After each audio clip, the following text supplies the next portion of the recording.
साथ दिया तो काम करेंगे, जन जन का सम्मान करेंगे, झूठे वादे नहीं करेंगे।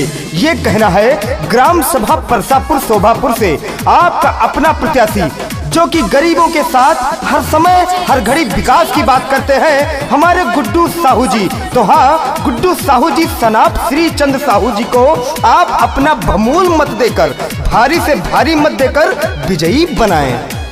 गौवा के शान बाटे भैया जी, जानत है दादी और दादा, सब ही के कमवाए आवत है, मजबूत है इनका इरादा, मजबूत है इनका इरादा।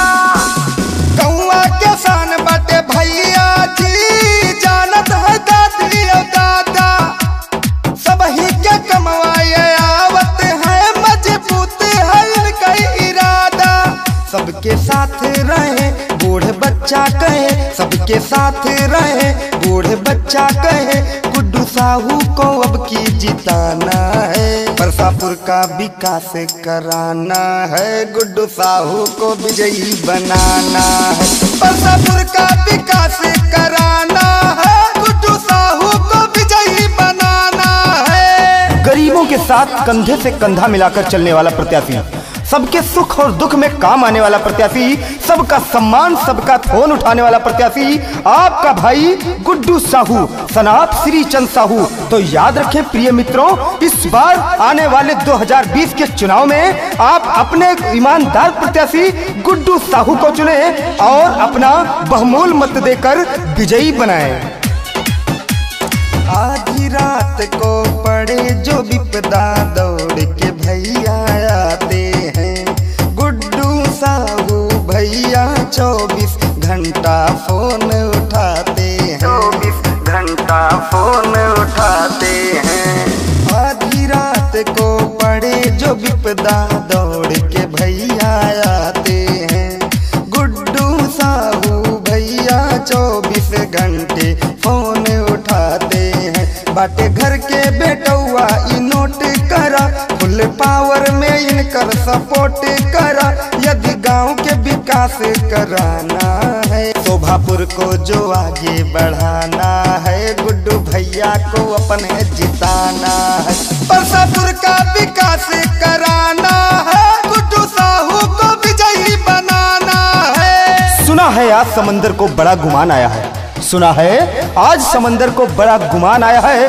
अरे उधर ही ले चलो कश्ती जिधर तूफान आया है, जिधर तूफान आया है। तो इस बार परसापुर की जनता, शोभापुर की सारी जनता ने ठाना है और अपना प्रधान सिर्फ और सिर्फ गुड्डू साहू जी को माना है। तो याद रखें, अब की बात सिर्फ गुड्डू भैया को प्रधानी पद पे बिठाएं और अपने गांव को स्वच्छता की ओर, विकास की ओर ले जाएं। ऊंच नीच के भेद करे ना, केहू के अपमान करें, बूढ़ बुजुर्गन के गुड्डू भैया सबका सम्मान करें, भैया सबका सम्मान करें। ऊंच नीच के भेद करें ना, केहू के अपमान करें, बूढ़ बुजुर्गन के भैया जी मिल गए सम्मान करें। दीन दुखियन के भैया जी साथ रहे, सबके सेवा में दिन रात रहे, साथ बैठ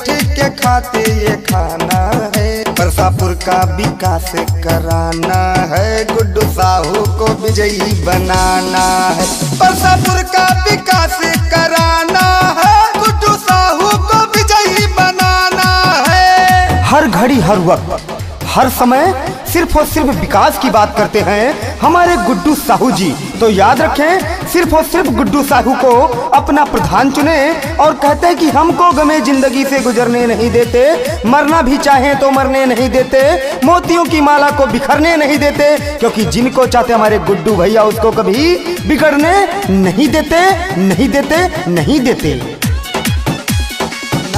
खड़ंजा RCC हो द्वारे तक पहुँचाए दे हैं, वृद्धा पेंशन विधवा पेंशन हर सुविधा करवाए दे हैं, हर सुविधा करवाए दे हैं। नाली खड़ंजा RCC हो द्वारे तक पहुँचाए दे हैं, वृद्धा पेंशन विधवा सबके जो साथ होई सबके विकास, मिली सबके जो साथ होई सबके विकास। पूरे गौवा का अब चमकाना है, शोभापुर को जो आगे बढ़ाना है, गुड्डू भैया को अपने जिताना है, परसापुर का विकास कराना